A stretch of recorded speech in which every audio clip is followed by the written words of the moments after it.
है क्या देखना चाहूँगी।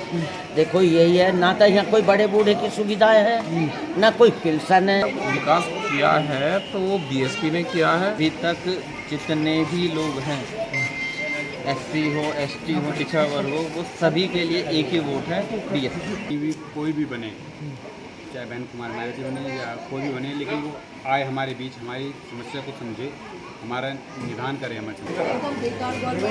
कुछ काम नहीं है जातिवाद। मोदी सरकार ने शुरू से ही दलितों का शोषण किया है। मुझे सिर्फ इतना पता है, स्कूल में कास्टिज्म इतना बढ़ चुका है कि अगर आप सामने जाके बोलोगे ना, सबसे पहले दोस्त भी जो तुम्हारे होंगे वो तुमसे ये पूछेंगे भाई तेरी कास्ट क्या है। जो यहाँ पे अभी तक डेवलपमेंट किया है वो सिर्फ गौतम बुद्ध नगर में सिर्फ बहन कुमारी मायावती जी ने किया है। मोदी मीडिया है वो एक प्रोपेगेंडा लेकर चल रही है कि बीजेपी को वाइट वॉश करेगी। वहाँ पे लड़कियों को नंगा कर कर घुमाया जा रहा था और हमारे देश के प्रधानमंत्री फोटो शूट करवा रहे थे। वर्तमान की केंद्र सरकार भाजपा दलितों को साध रही है, तो वहीं चंद्रशेखर आजाद दलितों को अपना बता रहे हैं, तो बहुजन समाज पार्टी लगातार दलितों के बीच जा रही है। लेकिन दलित समाज को इस वर्तमान की सरकार में कितना लाभ मिला है, क्या योजना दलितों तक पहुंची है, आज हम दलितों के बीच पहुंचे हैं। ग्राम चोड़ा में मौजूद है, बातचीत कर लेते हैं। मैम, आपका क्या नाम है और आप इस सरकार को किस तरह देख रही हैं और आप किसको अपना नेता मानते? मेरा नाम एडवोकेट हिमांशी है और मैं इस सरकार को नियतता जिसे कहते हैं कि टॉर्चर करना, गरीबों का टॉर्चर करना, हिंदू मुस्लिम करना, मैं सिर्फ यही देख रही हूँ। कोई विकास नहीं मैं देख रही हूँ, दूर दूर तक आपको कोई विकास नहीं दिखेगा। आप मुझे बता दीजिए इस टाइम ऑफ टेन्योर, मतलब टेन्योर ऑफ पीरियड में एक भी इन्होंने हॉस्पिटल खुलवाया हो, एक भी इन्होंने स्कूल खुलवाया हो, या एक भी इन्होंने गवर्नमेंट जॉब जो है इतनी अच्छी फैसिलिटीज़ या मेडिकल फैसिलिटीज़ प्रोवाइड करी गई हो। लेडीज़ के लिए कुछ इन्होंने वुमेंस बिल वो कर दिया कि हाँ वुमेंस बिल अमेंडमेंट कर दिया, लेकिन वो अमेंडमेंट करा वो लागू अभी थोड़ी होगा, वो टाइम पीरियड को मुझे पता है वो भी लागू नहीं होगा। भाजपा ने कहा है कि आज लड़कियां महिलाएं अपने घर से बाहर निकल रही हैं, खूब घूम रही हैं, कोई डर नहीं है, किस तरह देखो? आप हाथरस का केस आपने सुना होगा, मणिपुर में आपने देखा होगा, चलो ज़्यादा दूर मणिपुर अभी महीने पहले की बात है, वहाँ पे लड़कियों को नंगा कर कर घुमाया जा रहा था और हमारे देश के प्रधानमंत्री फ़ोटो शूट करवा रहे थे और एक भी बार वो मणिपुर में नहीं गए। क्यों नहीं गए? उनको सिर्फ फ़ोटो शूट करवाना आता है। अगर जहाँ पे हर एक मंत्री ने, हर एक जो टेन्योर पीरियड का जो पीएम रहा है, उसने मीडिया के क्वेश्चनेबल्स के आंसरेबल करा है। क्वेश्चन अगर मीडिया ने पूछा है तो उसका जवाब दिया है। लेकिन पीएम मोदी आते हैं, अपनी मन की बात लोगों को प्रस्तुत करते हैं और चले जाते हैं। उन्हें सिर्फ अपनी मन की बात की चिंता है, लोगों के मन से उन्हें कोई फ़र्क ही नहीं पड़ता। लोग दुख में हैं, रो रहे हैं, लोगों को खाना नहीं मिल रहा है, लोग रोड पर सो रहे हैं, लोगों को छत नहीं मिल रही है, कुछ नहीं। लोगों को बोला कि मकान, गैस, सिलेंडर प्रोवाइड कर दिया। अरे सिलेंडर तुम लोगों ने दे दिया, उसमें सिलेंडर के जो पैसे अमाउंट ऑफ मनी है जो वो गरीब कहाँ से भरवाएगा? 1400, 1100, 1200 कहाँ से भरवाएगा? पहले 650 थे और अब बढ़ा के इतने अमाउंट ऑफ मनी करते, गरीब कहाँ से करेगा? मकान छत दे दिए, छत दे दिए। अरे आप दिखाइए ना, वो रेशियो दिखाइए। पहले इंडिया के जो डेप्थ थे वो 24 लाख करोड़ इंडिया डेप्थ में था, लेकिन अब इस टाइम 205 लाख करोड़ डेप्थ में है। इससे ये पता चलता है जो गोदी मीडिया है वो एक प्रोपेगेंडा लेकर चल रही है कि बीजेपी को वाइट वॉश करेगी, जिसके निर्मा होता है कि जाए गंदा कपड़ा जाए और अगर मीडिया में जाएगा तो एकदम साफ निकल कर आएगा। वो जो रियलिटी है बीजेपी की वो दिखाना ही नहीं चाहती है। वर्तमान सरकार में कुछ लाभ दलितों का नहीं हुआ? कुछ लाभ नहीं हुआ दलितों का। कुछ और भी लोग मेरे साथ बातचीत करने के लिए मौजूद हैं। आपका क्या नाम है और आप इस सरकार को किस तरह देख रहे हैं? गौतम बुद्ध नगर में लोकसभा में किसका रुझान है? मेरा नाम रोहन गौतम है और इसमें जो रुझान है वो सीधा बीएसपी का है, बहन कुमारी मायावती जी का है। जो यहाँ पे अभी तक डेवलपमेंट किया है वो सिर्फ गौतम बुद्ध नगर में सिर्फ बहन कुमारी मायावती जी ने किया है। जो कि जैसे कि कॉलेज बनवाए हैं, यूनिवर्सिटीज़ बनवाई हैं, हॉस्पिटल बनवाए हैं, स्कूल बनवाए हैं, हाईवेज़ बनवाए हैं, मतलब A to Z जो भी करा हुआ बहन कुमारी मायावती जी ने डेवलपमेंट किया है। और अभी तक जो बीजेपी की सरकार ने यहाँ पे अभी तक कोई डेवलपमेंट ही नहीं किया, कुछ नहीं किया। सिर्फ वो मीडिया में आते हैं, दिखाते हैं, जबकि वो सब ग्राउंड पे ज़ीरो है। भाजपा के नेता दावा कर रहे हैं कि आज हम दलितों के साथ बैठ के खाना खा रहे हैं, कोई भेदभाव नहीं, कुछ नहीं।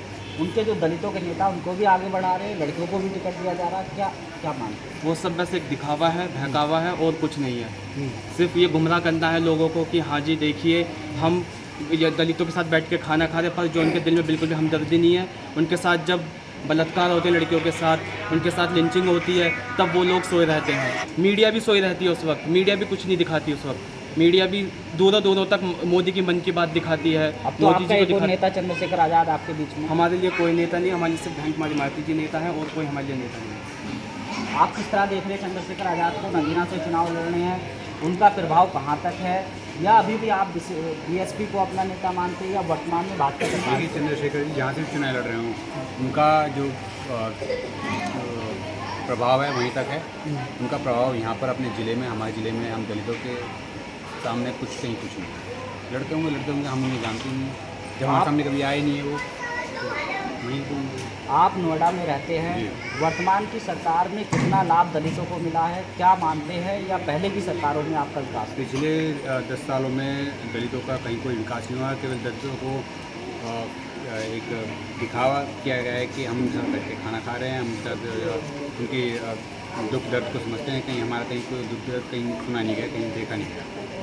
क्या मांग करते हैं देश के प्रधानमंत्री से, कैसा होना चाहिए? प्रधानमंत्री कहीं भी कोई भी बने, चाहे बहन कुमार मायावती बने या कोई भी बने, लेकिन वो आए हमारे बीच, हमारी समस्या को समझे, हमारा निदान करे हमारी समस्या का। आपका क्या नाम है और आप यहाँ क्या करते हैं, कहाँ रहते हैं?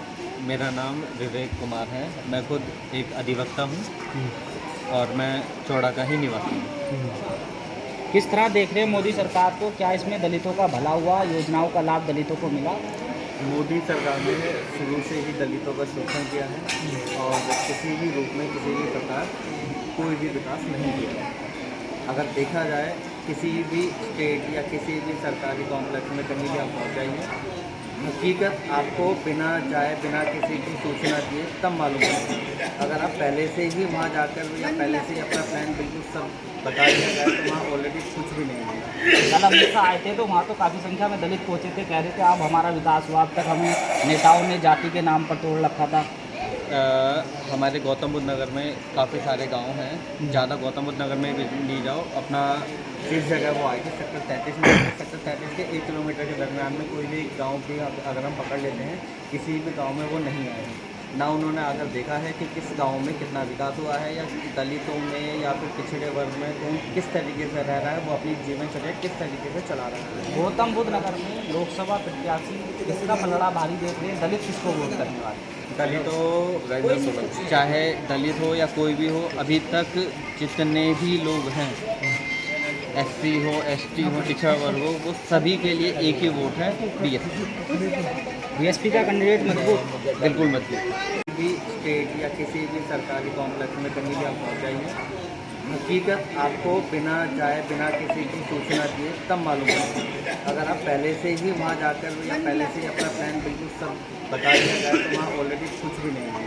कल अमित शाह आए थे तो वहाँ तो काफ़ी संख्या में दलित पहुँचे थे, कह रहे थे अब हमारा विकास हुआ, अब तक हमें नेताओं ने जाति के नाम पर तोड़ रखा था। हमारे गौतम बुद्ध नगर में काफ़ी सारे गांव हैं, ज़्यादा गौतम बुद्ध नगर में भी ली जाओ अपना जिस जगह वो आएगी सेक्टर 33 में, सेक्टर 33 के 1 किलोमीटर के दरमियान में कोई भी गांव भी अगर हम पकड़ लेते हैं, किसी भी गांव में वो नहीं आए हैं। ना उन्होंने अगर देखा है कि किस गांव में कितना विकास हुआ है या दलितों में या फिर पिछड़े वर्ग में कौन किस तरीके से रह रहा है, वो अपनी जीवनचर्या किस तरीके से चला रहा है। गौतम बुद्ध नगर में लोकसभा प्रत्याशी किसका पलड़ा भारी देख रहे हैं, दलित किसको वोट करने वाले? दलितों, चाहे दलित हो या कोई भी हो, एसटी हो, पिछड़ा वर्ग हो, वो सभी के लिए एक ही वोट है, बीएसपी का कैंडिडेट मजबूत?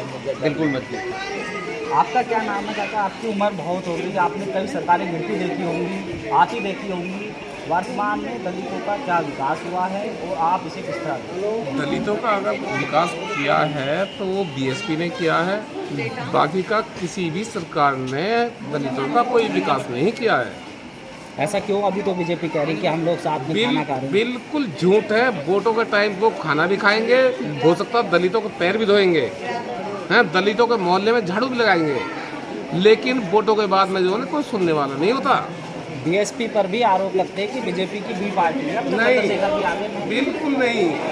बीएसपी पे कोई झूठा आरोप भी लगाए हैं तो गलत है, क्योंकि बीएसपी ही एक ऐसी पार्टी है जो कि दलितों का उत्थान कर सकती है, उद्धार कर सकती है। मोदी सरकार से खुश है या बिल्कुल बिल्कुल खुश नहीं है, क्योंकि बीजेपी ने, मोदी सरकार ने सरकारी नौकरी, हमारे जवान युवा बच्चे घूम रहे हैं, बेरोजगार घूम रहे हैं, उनका रोजगार छीन लिया है, उनको नौकरी खत्म कर दी गई है, उनको नौकरी नहीं मिली है, पढ़े लिखे युवा बेरोजगार हुए घूम रहे हैं। नेता चंद्रशेखर आजाद या मायावती?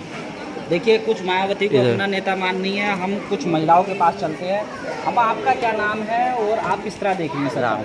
मैं क्या देखना चाहूँगी, देखो यही है, ना तो यहाँ कोई बड़े बूढ़े की सुविधाएं है, ना कोई पेंशन है, ना कोई आयुष्मान कार्ड है, कोई बड़े बूढ़े की सुनने वाला नहीं है यहाँ। और सरकार तो कह रही है आयुष्मान कार्ड बना दिए गए हैं। किसके बनाए, हमें पता नहीं कहाँ बने। यहाँ तो कोई आयुष्मान कार्ड नहीं बना, कोई पेंशन नहीं बनती है किसी की भी, ना कोई सुनवाई होती है। मौजूदा सांसद आपके बीच आए कभी? नहीं, कोई नहीं आया, कोई नहीं आया। आप किस तरह देखेंगे? मेरा नाम रिया सिंह है और अभी तो फिलहाल मैं एक स्टूडेंट हूँ। एज अ स्टूडेंट मुझे सिर्फ इतना पता है, स्कूल में कास्टिज्म इतना बढ़ चुका है कि अगर आप सामने जाके बोलोगे ना, सबसे पहले दोस्त भी जो तुम्हारे होंगे वो तुमसे ये पूछेंगे, भाई तेरी कास्ट क्या है।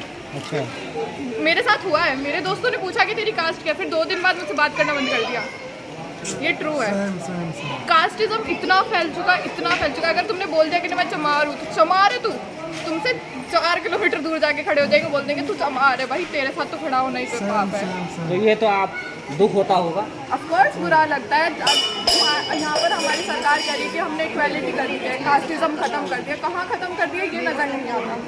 बाहर जाओगे रोड पर जय श्री राम के नारे लगते हैं, ठीक है, अच्छी बात है, तुम लगाओ। अगर तुमने देख लिया कि अगर सामने 2 लोग बात करके जा रहे हैं, तुम्हें कास्टिज्म पे बात करते हुए लोग ज़्यादा मिलेंगे और पॉइंट आउट करिए, वो देख रहा है वो चमार का है, वो सीधा ये बोलता है। आप कौन सी क्लास में पढ़ती हैं? अभी मैं फिलहाल 12th मैंने बोर्ड दिया है। क्या कहना चाहती है सरकार से, ये जो जाति वाली बात है जहाँ पर शिक्षा के मंदिर में हो रही है, क्या ये सही है? ये बिल्कुल गलत है। आप स्कूल में हमें कास्टिज्म थोड़ी पढ़ाना चाहिए, हमें ये पढ़ाना चाहिए कि हमारे साथ क्या अच्छा है क्या बुरा है। कास्टिज्म तो एक बहुत बुरी चीज़ हो जाती है ना। आप सोचो कि अगर सामने खड़ा है, अगर आप पंडित हो तो आपसे बोलेंगे अरे भाई तू तो अपना भाई है, वहीं चमार का वाले खड़ा है, अरे भाई तू कौन है, तू तेरे जैसे तो पैरों की जूती में रहते हैं। कभी आपने अपने टीचर से शिकायत नहीं? टीचर भी नहीं सुनता, टीचर कहता है ऐसे छोटी छोटी बातों पे हमारे पास क्यों आते हो। कभी अपने मम्मी पापा को बताया तो उनको दुख नहीं होता होगा कि समय बदल ऑफकोर्स गया? होता है, देखो, बट तुम अगर एजुकेटेड पर्सन ऐसी बात करेगा कि तुम कास्टिज्म के बारे में बात करो तो बुरा लगेगा ना। कि अब सोचो जिसकी वजह से हम लड़कियों को राइट मिला है पढ़ने के लिए, BR अम्बेडकर की वजह से, अगर हम उनके टाइम उनके बात ही सब ठुकरा देंगे तो क्या ही होगा। देखिए, इंटर की छात्रा है, खुलकर बोल रही है और दर्द है उनके दिल में। महिलाओं से बात कर लेते हैं, आप किस तरह देखेंगे सरकार को? ठीक, आप बताइए, आप किस तरह देखेंगे सरकार को, कितना बेहतर मानते हैं मोदी गवर्नमेंट? एकदम बेकार गवर्नमेंट है, कुछ काम नहीं है। जातिवाद, वास्तव में इस बिटिया ने जो कहा है, जातिवाद है और हमेशा ही रहेगा। तो क्या बदलाव होने जा रहा है? गौतम बुद्ध बदलाव होगा, बहन जी आएगी, बदलाव होगा। सब डंकी की चोट में सब नाचेंगे। बीजेपी तो कह रही है हमने दलितों को पद भी दिया है, नौकरियां भी दी। अरे पद कौन सा दिया है? कौन सा पद दिया है? वही अपनी गुलामी कराते हैं। कोई पदवद नहीं है, कोई पदवद नहीं दिया। जय सिया राम, जय सिया राम। तो खाना भी खा रहे हैं वहाँ पर पश्चिम बंगाल में जो मुख्यमंत्री है दलितों के साथ। ये सब झूठी अफवाहें। खाना खाते हैं, प्लेट अपनी ले जाते हैं, उसमें थैले में रख के खाना भी अपना ले जाते हैं, पॉकेट में से निकाला, दलित के यहाँ तो 5 चमार बन जाएंगे। देखिए, ये कहीं ना कहीं वो हकीकत है जो पर्दे के पीछे छिपी पड़ी है। लेकिन इस वक्त दलितों के 2 नेता हैं, चंद्रशेखर आज़ाद, बहन मायावती। तो वहीं बीजेपी भी दलितों पर लगातार दलितों को साधने की कोशिश कर रही है। लगातार समाजवादी पार्टी के नेता भी दलितों के बीच पहुंच रहे हैं। लेकिन गौतम बुद्ध नगर में किस तरह से बाजी मारता है BSP का प्रत्याशी या बीजेपी का या गठबंधन का, ये देखने वाली बड़ी बात होगी। खैर, अब दलितों के मोहल्ले से सब ने अपनी प्रतिक्रिया रखी है। नोएडा से TV7 भारत के लिए मैं साजिद अली।